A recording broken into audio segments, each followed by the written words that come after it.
පසුගිය 21 වෙනිදා මහජන හඬ නුගේගොඩ පැවතුණු රැළියේ පළමු පේලියේ වාඩි වෙලා හිටිය සෑම කෙනෙකුටම අල්ලස් කොමිසමේ ලිපිගොනු 4ක් 5ක් විවෘත වෙලා තිබෙනවායි කියලා මාලිමා ආණ්ඩුවේ නලින් හේවගේ, දේවානන්ද සුරවීර, සුන්දරලිංගම් ප්‍රදීප්, සුනිල් රත්නසිරි යන මැති ඇමතිවරුන් කිව්වා.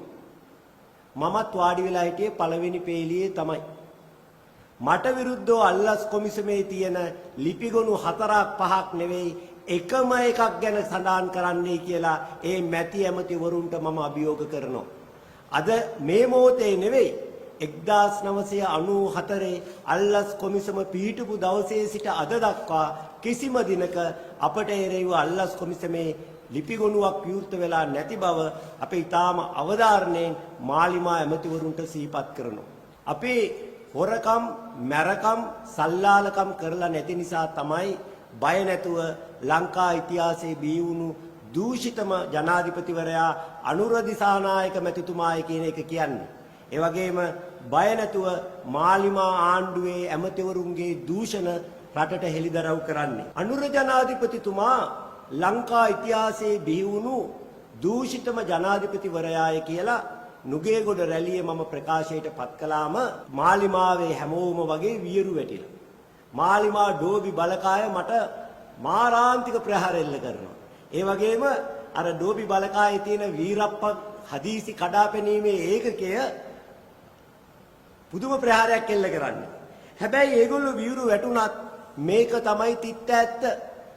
අපි සහස් ධනවි වංචාව, බහලුම් 323 වංචාව, කැබ් 1775 ටෙන්ඩර් වංචාව, ලුණු ආනයන වංචාව, ඒ වගේම ඩීසල් මාෆියාවට යටවීම වගේ ආණ්ඩුවේ ප්‍රධාන වංචාවන් සියල්ලම පැත්තකින් තියමුකෝ. ආණ්ඩුවේ හොරු අල්ලන විගණකාධිපති තනතුරට සුදුස්සන් පැත්තක තියලා විගණකාධිපති දෙපාර්තමේන්තුවේ එක දවසක්වත් සේවය කර නැති තමන්ගේ කැලණි සගයෙක් පත් කර ගැනීමට උත්සාහ කරපු ලංකා ඉතිහාසයේ පළමු ජනපති අනුර කුමරු නෙවෙයිද? ආණ්ඩුවේ දූෂණ හොයන දූෂණ විරෝධී කොමිසමේ ලොකු පුටුවට වැඩිම ලකුණු ලබාගෙන සුදුසුකම් ලැබූ මාධව තෙන්නකෝන් මහතා පත් කරනවා වෙනුවට තමන්ගේ එකෙක් පත් කරගන්න කුමන්ත්‍රණය කරලා පත් කරගත්තේ වත්මන් ජනපති අනුර කුමරු නොවේද? ඊට කලින් කවුරුවත්ම එහෙම කරලා තිබේද? බාලුම් 323 වංචනිකව වරායෙන් පිටමන් කිරීම සම්බන්ධයෙන් ජනාධිපතිතුමා යටතේ තියෙන මුදල් අමාත්‍යාංශයෙන් පත් කළ කමිටුවෙන් වැරදිකරු කළ සීවලී අරුග්ගොඩ මහතාව ජ්‍යෙෂ්ඨයන් නොසලකා අධ්‍යක්ෂක ජෙනරාල් තනතුරට උසස් වීම ලබා දී සම්ප්‍රදාය නොසලකා සේවා දිගුවක් ලබා දුන්නොත් එකම ජනපති අනුර කුමරු නොවේද?